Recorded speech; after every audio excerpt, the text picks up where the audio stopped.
What's up, Ranger Nation? It is your boy JB, and I'm here today with the review for Power Rangers Beast Morphers. This is episode number 12, and it's titled Real Steel.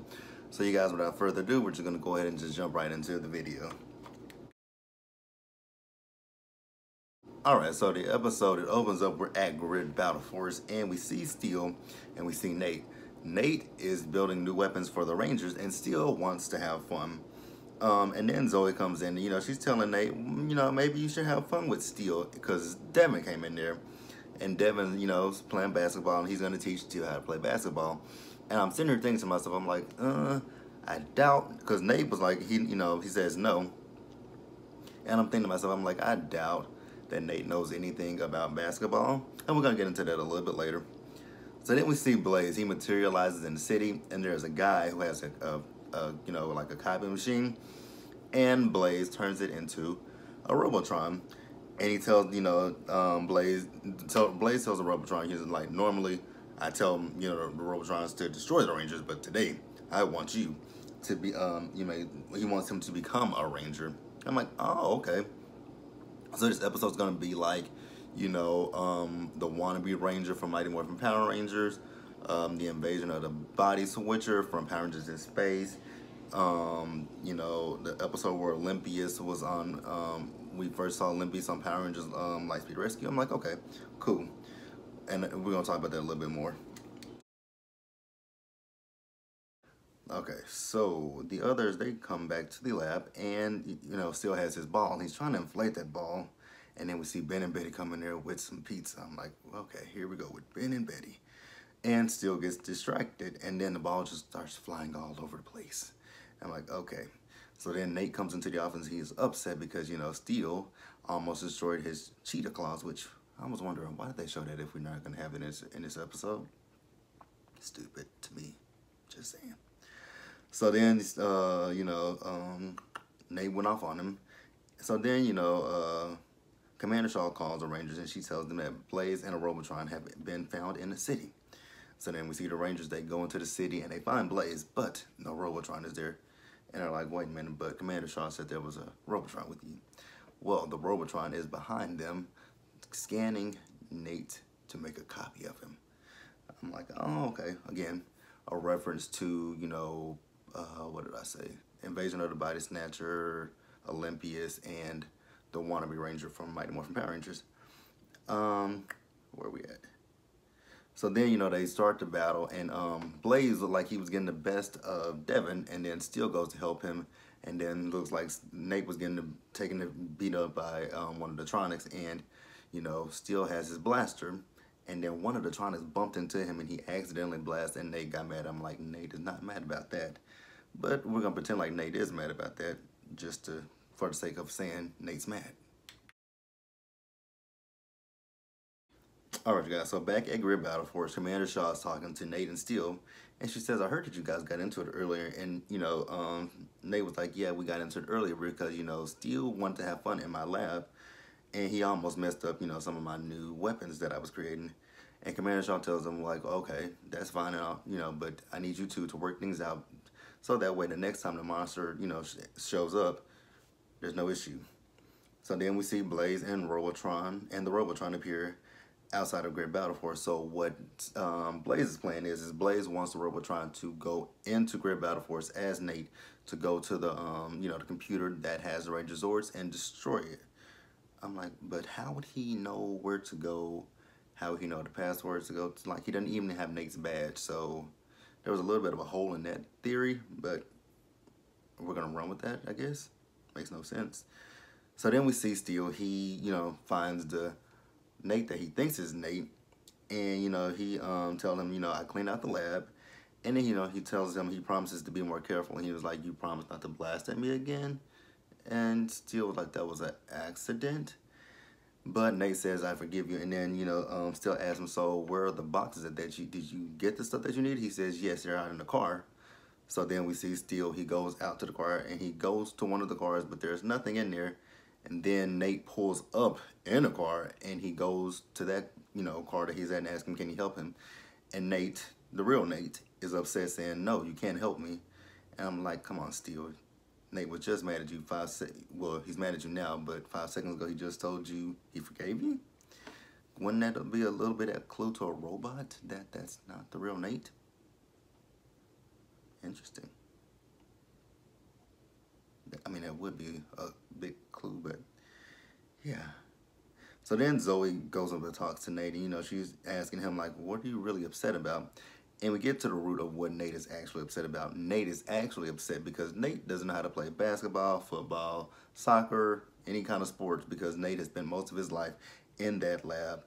And, you know, how he's always wanted a brother, and now that he does have a brother, his brother just wants to have fun, and he believes that he's boring. And we see that Steele is over listening, and, you know, he's like, I can't believe he would think that about me. So then we see Steele, like I said, Steele is eavesdropping, basically. And then he sees the other Nate. He's like, wait a minute, there are two Nates. Because he's looking at his actual brother, Nate, and then he's looking at this Robotron Nate. So then he follows the Robotron because he keeps going to different doors trying to password, but the door didn't open. And then he goes to the door with the computer in it, and it just miraculously opens. This episode has a few holes in it. Interesting. Keep saying that. This episode has a few holes in it. But, you know, like I said, Steele followed him in there, and he knows that now it's a Robotron. And then, you know, the Robotron takes a hammer to try to destroy the computer. And then the others come in there to, you know, Steele calls for help, and the others come in there. And when the others get there, the Robotron has turned himself into Steele. Again, this is very similar to the episode of Wannabe Ranger and Mighty Morphin Power Rangers, because if you guys remember, that monster, Primator, he turned himself into Zack, then he turned himself into Billy to trick Alpha, then, well, he turned himself into Zack to trick Trini and Kimberly, and then he tricked Alpha. So yeah, and then when the Rangers morphed, he kept turning himself into different Rangers, so kind of a play on that episode, just a little bit, not a lot. And then it's also a big play on Lightspeed Rescue when Olympius tried to get into the Aqua Base to, you know, infiltrate the Aqua Base so that way all the demons could go into the Aqua Base, which they couldn't go into because they couldn't go underwater. So they had to go into the entrance. But even that was underwater. Okay, we're gonna move on. All right, so once they found out who the real Steele was, Steele apologized to Nate because he told him that he overheard his whole conversation with Zoe. And, you know, so the Robotron, he actually did successfully destroy the computer. So it was, you know, Nate and Steele, they were left there to, you know, repair the computer because, unfortunately, without that computer, they're not able to access the Zords. And then, you know, the others, which is Devin, Zoe, and Robbie, they go into the city, they morph, and they battle with the Robotron. And then we see Scrozzle in the cyber dimension. He sends in the Gigadrome, and, you know, so the Rangers are fighting, and then Nate calls Devin and tells him, you know, your Zord is active, and I'm like, that was really quick. I mean, he smashed the computer. I thought that was really quick that he had the Zords back online, kind of like last week's episode. Everything is really quick with no kind of, you know, no kind of strife whatsoever. I just think it's a little quick, especially the fact that they had extra, like last week's episode, they had an extra morpher for Zoe, and they had extra transporters for the boys. I guess maybe Guerrilla Battle Force has a lot of equipment. I'm just going to assume that. So then when Devin is fighting the Gigadrone, it makes a copy of his Zord. And then we see Zoe and Robbie, they're on the ground and they're battling with the Robotron. Now, I will say that with this episode, they did a good mix of, you know, the original footage for Beast Morphers and the footage from Go Busters. I think they did a good job of mixing those two together. You could you could see where they did it.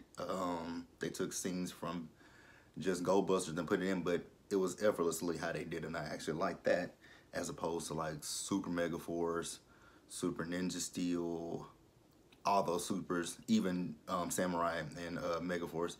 It was better than just them copying and pasting. You can actually just see that. So I do appreciate what Hasbro is doing with Beast Morphers. So then, like I said, Zoe and Devin, not Zoe and Devin, but Zoe and Ravi, they ended up defeating the Robotron. And then Nate calls them and says, hey, your Zords are operational as well. So then we see them, and then they finally, find where Devin is. And they're like, oh no, there's two of them. And they're like, how are we going to find out who's who? Well, Zoe has a bright idea to, blast. So she blasts at him, and then the Gigadrone reveals himself, his true form. So then they combine the Megazord and they defeat the Gigadrone, which is kind of quick to me. And then lastly, we see Nate and Steel. And, Steel tells Nate, like, you should be a little bit more open with me about what's going on, about him not knowing how to play basketball. And he was like, you're all about science, right? And learning how to play basketball is a new science for you, right? I'm like, oh, if you say so. A robot teach, and then he was like, he'll teach him. I'm like, a robot teaching a human how to play basketball. Well, half robot, half human. And it was a really awkward game because they went out there, they were playing with Ben and Betty, Devin, Ravi, and Zoe. And Steel says he had this signature move, and that was some signature move. He took Nate with the basketball, threw Nate in the air, and Nate went into the goal. I'm like, okay. But overall, I mean, it was it was a good episode to me. One of the best, but it was a good episode. So let me know what you guys think about the episode. Like the video, leave your comments, subscribe to the channel, and I will see you guys later.